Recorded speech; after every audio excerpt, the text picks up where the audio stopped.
Welcome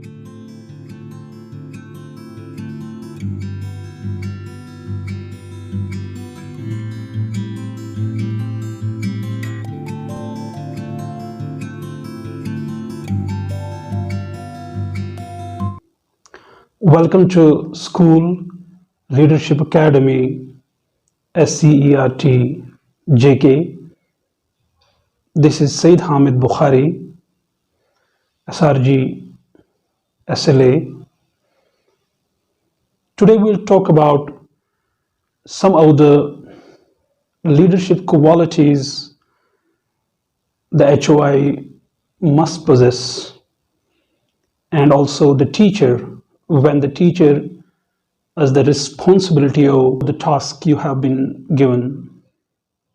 For example, when you are a teacher, you have the responsibility there in the classroom to deliver in a meaningful manner, wherein you keep the principle of student-centeredness that you execute there in the classroom. So these are all responsibilities wherein you make your deliverance effective, meaningful, and result-oriented. The next thing that is always there, that's listening power.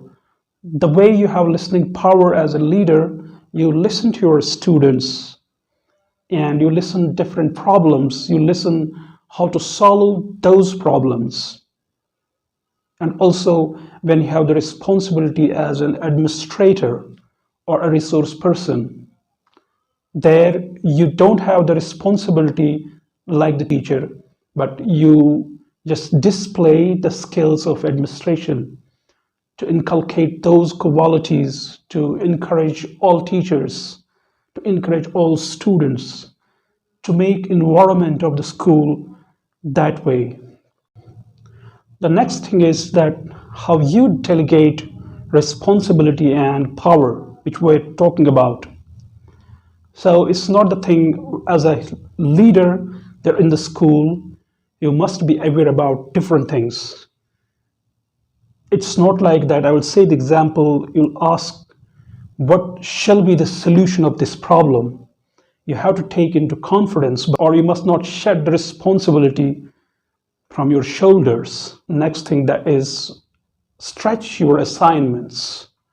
The assignments you have, you don't have to restrict your teachers, but to go for extensive, not the intensive, extensive readings, extensive responsibilities of those assignments which are stretched by you, and decentralizing certain powers for one day, make the teacher the head of the school and say to him that just display your powers, display your responsibilities. But ultimately, at the time when the teacher is in the classroom, he must display, or she must display, the leadership qualities as well. It reminds me of a very good inspirational story. It's always told and retold by all teachers as a school teacher responsibility, as a school teacher head, I would say, or the leadership quality of a teacher. It was in 1976, there was what we call, that was Home Life magazine. There was a story that was a fictional story written by Elizabeth Slums. And Michael Roger says that I would just go and saw this story there in the magazine. This was about a teacher. And Mrs. Smith, she was there in the classroom. The teacher, she was looking for the 5th grade when she came there. And she tells about the story about a student. His name was Teddy. He was having untidy clothes, and he was very calm, sitting there on the chair. He would not talk too much, and he would be just a joke for the students. They would laugh often about that. And she was keen about this, and she would observe the student for 1 year. She had seen him there. And she says that it was Christmas Day, and the presents were given by students. And the teacher, when saw the present, which was brought by Didi, that was something wrapped there in a clumsy way, and there was one bracelet, stony bracelet, and a small bottle with perfume. And students they laughed, and this laugh was a type of joke for the student. He was made joke of. And this was not liked by the teacher, and she was very sensitive teacher, and she encouraged the gift given by Teddy, and she praised all about the one responsibility that was given to teacher, that was to look for the past records of the students. And when she opened up the file of the Teddy, she was keen to see what exactly is the problem. And when she opened up the file there, and what she saw, the first grade teacher, she had praised about Teddy that he's a very interactive student. He would laugh always, a smart one. He's very intelligent and smart boy. And this was a first surprise for the teacher when the Teddy was talked about, that he's a very smart one by the first grade teacher. And then she, as a keen teacher, she opened up the file, the second grade file, in exactly the same way he was praised. But somehow there was now in that report of the student, something was written about the family background of the Teddy. When exactly the third grade file was opened up, what she saw there, there was talked about the terminal disease of the mother of the Teddy, and the Teddy was not now so interactive in the class. He was not so smart now, and this was seen that there is some problem started here. That was the home problem, and this had affected Teddy, and that had led Teddy to this stage. And in fourth grade, it was seen there in the file report, and that was seen that the mother had died, and Teddy is not now so responsive, and because of this grief and the responsibility which was not taken by the father of the Teddy. Now it was understood there how decline was there because of the home problem. So it's always a triangle. As a teacher, as a leader, you have to see that we're in this triangle, something in which of the corners that is loosened and that's not strong. The one corner is itself the student, and the home is there one, and the school is there another one.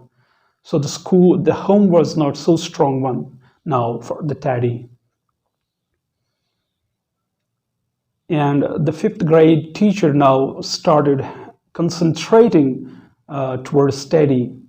And also at the time of gift, it reminds me again when the gift was given, the bracelet. And the Teddy, that day, he was waiting for the teacher I would say for hours. When the school students, they went, and he was still waiting for the teacher.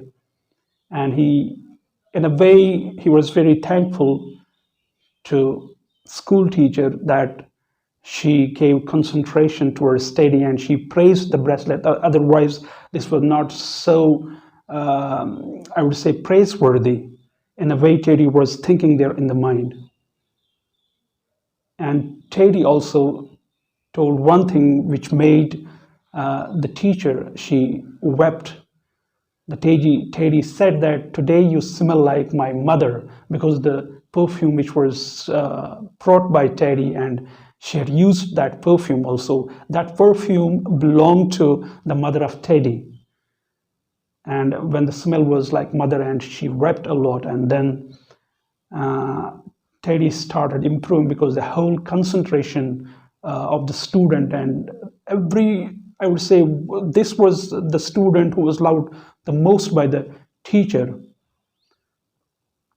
And after 4 years, and when she saw a letter was received by the teacher, and Teddy has written that he qualified metric, and he was the best in the, I would say, in the ranks, and he writes there that still you are the best teacher. Still, I didn't find any teacher who would replace you.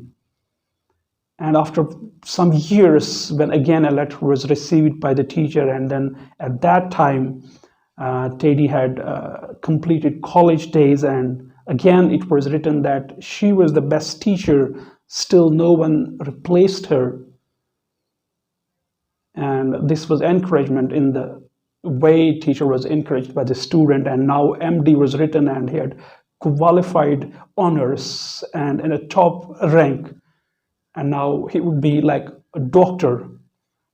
In the same season there, he wrote another letter, and she saw there in the letter what Teddy had written, that he's going to marry and the father of the girl is not alive and died, and now he writes to the teacher that you take the responsibility as the parent of the groom. And she accepted, and at the time of marriage she came there, and when she came there, you see the difference there. She had worn the same bracelet which was received by before 10 years, and the same perfume was used by the teacher. So the teacher in absence had a great love for the student, because she had loved him a lot. She had transformed wholly the student in, I would say that that gave life to the student. And when this situation was seen by this Teddy, and he was not now, he was at a respectable position. When the same bracelet was there, the perfume was smelt by the Teddy, and they laughed, they hugged each other, and they wept a lot. And this story is very inspirational story, wherein she gave concentration, and she first saw the problem, the past story of the Teddy, and then how she gradually transferred in only 1 or 2 years, that led to the whole transformation of the student. So this way your responsibility is, what exactly is your responsibility as a teacher, as an administrator, as a leader, and as a peer there in the school, and also as a clerk. So you display your responsibilities like the leader, you'll be a successful person there in the life. So see you in our next talk. Thank you very much.